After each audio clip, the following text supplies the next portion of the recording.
Good afternoon, welcome to the studio. I'm Liz and today I am welcomed by Rob and Steve, who are both working with ATF. So I think first of all, welcome both of you and thank you both for coming here.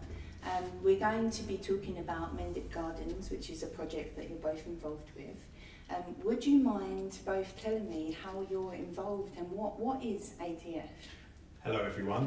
So ATF began about 10 years ago, around the summer of the London 2012 Olympics, which seems like a complete lifetime ago. We started off predominantly in Southend working with young people that were at risk of poor outcomes really, so offending, crime, but also in kind of disadvantaged areas.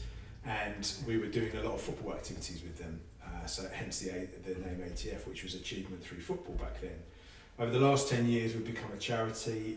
We use all kinds of different ways to get young people, children, families within disadvantaged areas involved in what we're doing, really to help their well-being, to help them achieve and have different, better outcomes. So our name now actually is still ATF, but it stands for Achieve, Thrive and Flourish, and that's kind of reflective of the aims that we're aiming for with young people, families and children across South Essex. So we work in Basildon, we also work all across Southend, Wakering, some stuff going on in Rochford. And we tap into ready-made communities like schools or church groups, that kind of stuff, because why reinvent the wheel? You've already got kind of communities there, but from those communities we reach out to the local area and groups. And Steve's just going to turn his phone off. Wonders of technology. Sorry. So we're working with literally hundreds of young people, children and families every week across the area, and it's very exciting. As Steve's bell just indicated, that we're sort of working more intensively in this area across Westcliff, across Eastwood, Mendip off of Bridgewater Drive in Westcliff, and got some exciting projects coming up to get people involved. Brilliant. And how about you, Steve? How are you involved in this? Well, I'm involved directly through ATF. I'm an independent gardener, and my project is actually to get the area completely cleared. So this is Mendip Gardens? Yes, it's Mendip Garden, yeah. This is Mendip Gardens. So just going there because when we went in there just over a month ago, it was completely overgrown. So the case is now we've gone in there, we've done a survey to actually get the area into a nice safe area around there, and actually work out exactly what we're going to be doing in there. So the idea is to actually get some growing areas around there, and areas where we can get all the community in. Brilliant. So there's a plan in place, is there? There is a plan. There's plenty of plans in place. And how about, so you've spoken a little bit about how you're going to reshape the area because obviously slightly overgrown now. What about how is the space going to be used? So I think this involves you as well, isn't it? Yeah, a little bit. So I think, Steve, correct me if I'm wrong, but I think we're going to get young people involved, aren't we? Definitely, yes. And as a project, for a bit of a creative space, people to grow their own stuff. I mean, Steve's been involved also in a garden club that we run in Basildon in a local school, and that's been amazing, isn't it? Like, fantastic. Growing your own vegetables, learning about wildlife and nature, building like insect hotels and all sorts of stuff. So I think there's lots of opportunities like that for Mendip as well, aren't there? Well, that's the case in point really. It's just get the young children involved into the area around there, and that's the I think one of the main things for us really is to actually get a large groups of people involved in there. So it will be children. We can get school children involved in there, and actually get people in with mental disabilities to just let us go in and actually get some sort of a good feeling come through gardening. I think one of the big things actually that comes up a lot when we're talking in the studio is how people are suffering with their mental well-being, and being outside does have a lot of benefits. Oh, that's fantastic. So it would be really great if it's rolled out and open up to lots of different people. Especially after COVID, isn't it? I mean, we thankfully we had opportunities to work within schools, particularly in Basildon, through the kind of lockdown periods over the last couple of years. And one of the things we found was it gave, you know, the garden club that we started off during that period was really giving a sense of stability, opportunity to kind of get involved, do some creative things, and a bit of a distraction and sort of therapy, really, compared to everything that was going on that was just really intense and very stressful. But also we found that as volunteers and participants, we were benefiting as well, because we were, you know, developing friendships with the children and having fun ourselves and stuff like that. So I think just being outside in nature, getting involved, having some fun, getting to know new friends, doing something that's creative and rewarding is just so beneficial, isn't it? Oh, it's amazing, especially with the club that we actually do at the school. I think the children have actually come on so well. The children didn't have anything to do with it. First time we was doing some growing, and then I showed them just a pack of seeds. I don't want to do anything like that. And these are the children who have really got into it, because you just give them a little bit of independence, show them exactly what they're going to be doing, show them what the end product's going to be doing, show them how a plant grows, and how you actually nurture it from yourself. And what you have to say to them too is that you've got to look after the plant too. The responsibility is the real main thing that comes into it, and they just take it, and they get so much both out of it. And it was fantastic. A couple of weeks ago at school, we grew radishes, and all the 10 children out there had never eaten a radish before. And they were put them out the ground. Yeah, put them out the ground, and you came along. And they were just eating there. Never had a radish before. They come up quite quick as well. Yeah, they come up quite quickly. So you get that sense of achievement quite quickly. Yeah. And that's what it is. There's an end goal for them. Yeah. I think what we find as well is that kind of things like the gardening projects, we have lots of different ways for people to get involved. So almost like doorways, you know, whether it be physical activity, sports, fun and games on a Saturday. We have this thing called Park Play that happens in various different parks across South Essex with a national organisation, a bit like Park Run, where people get together and then they run around the park, which doesn't sound like fun to me, but I know that some people enjoy it. But Park Play is like free, fun family sessions to come and just play, and they are actually being physically active as well, but they don't really know it because they're having fun at the same time. They're chasing each other and stuff like that. And lots of sports sessions across South Essex as well, like open to people to just turn up. So all of those kind of details, we just find that it's great to have opportunities for every preference to get involved, for children, young people, families.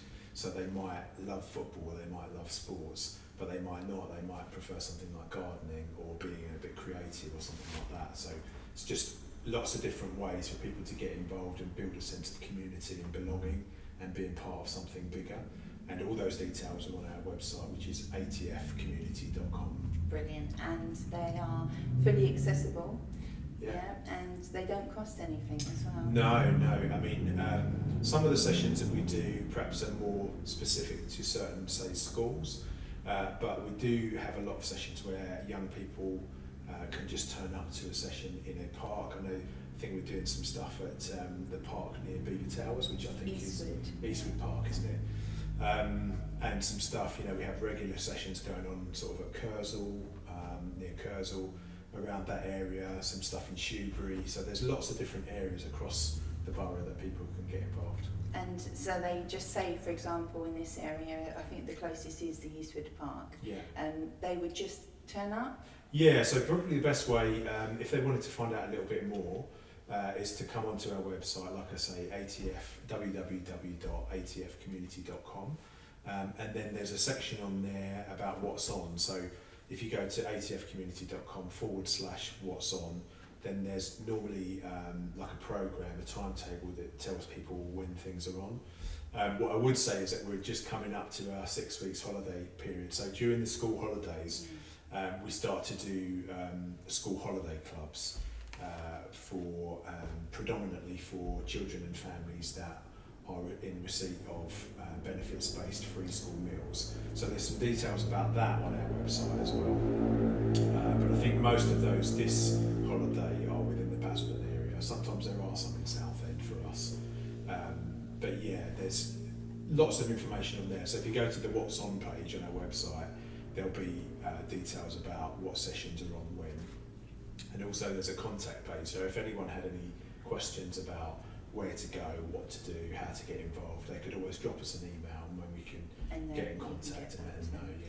Okay, that's really, really good, and does provide a place for children to go to. It's not a great lot to do in some of the, these more residential places. Yeah. Like for example here, which I think it comes under like the Blenheim Park area.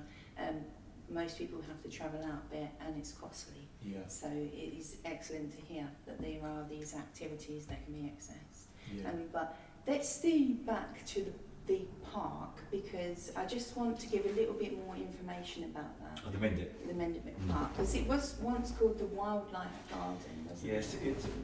it used to be called the Mendip Wildlife Gardens, Yeah. and so if you put it onto Facebook, don't put the Wildlife Gardens anymore. Make sure you put the Mendip Community Gardens. We just recently set up a page, and we're looking for volunteers to come down and help us.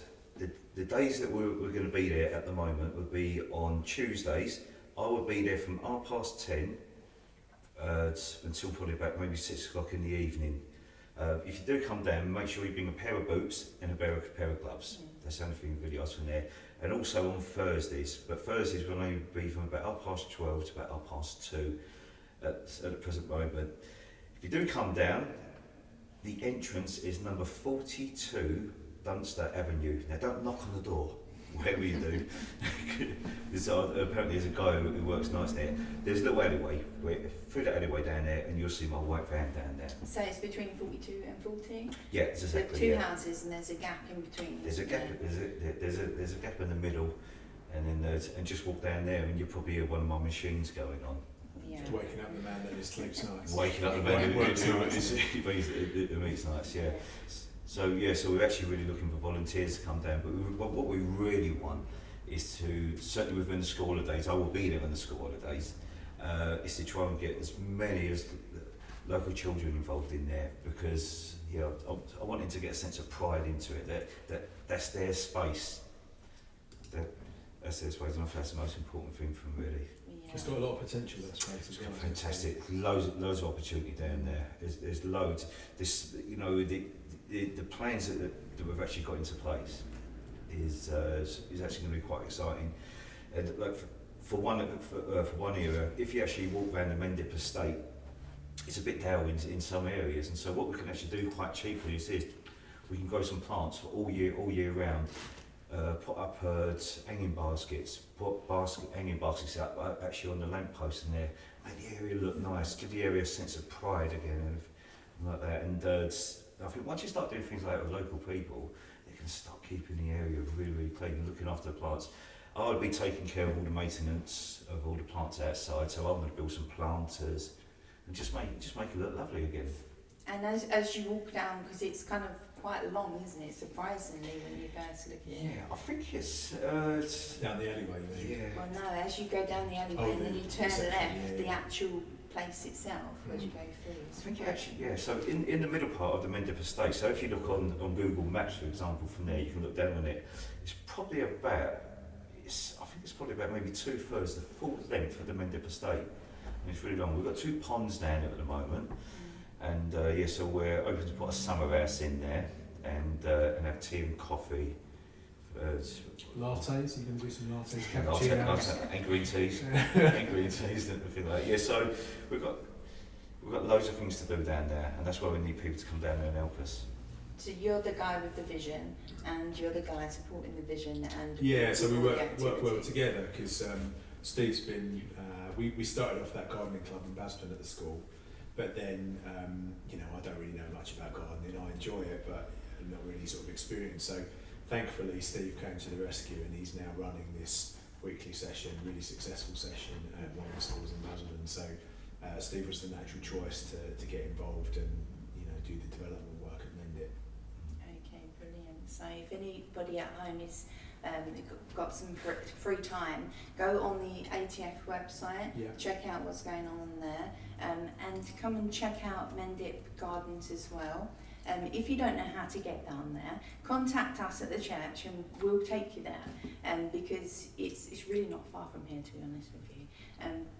Just one last question for you. There are some people who maybe would want to get involved, or physically they would struggle with that. Is there anything that they could do that might help? Yes, they can do.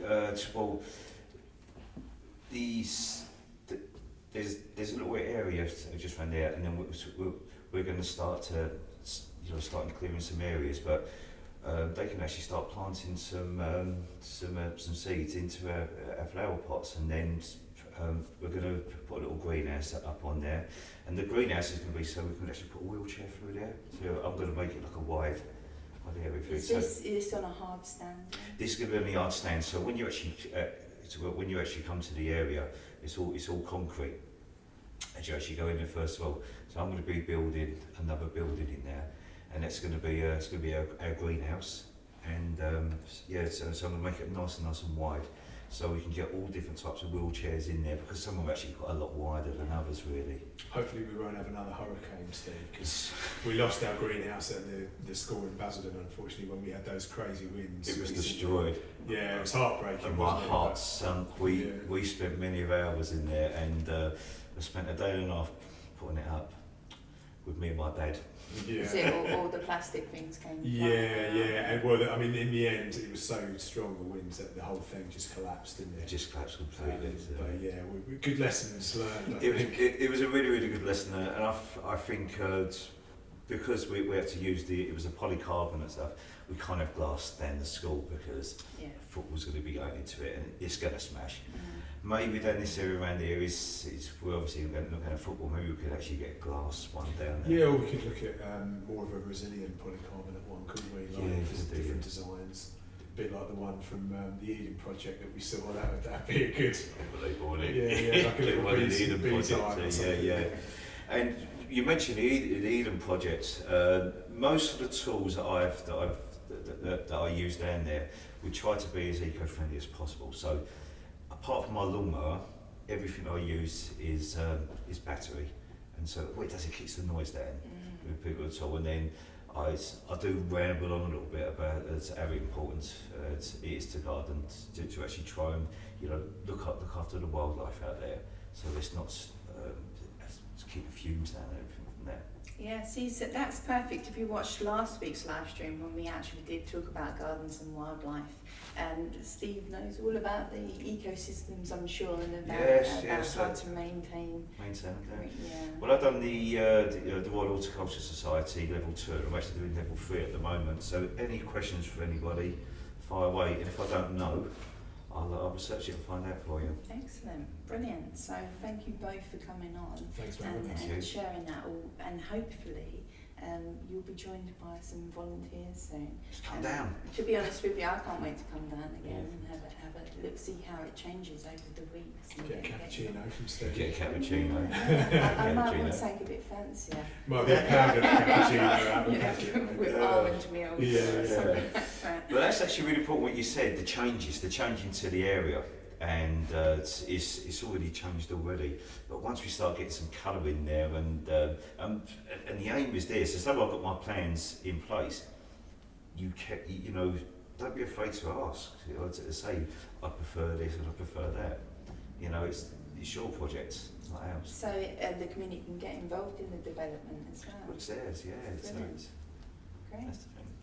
Alright, so if you have any other questions for Steve, I'm sure Steve won't mind us passing them on for you. And as I said, we can take you round there. But just to say very big thanks to both of you.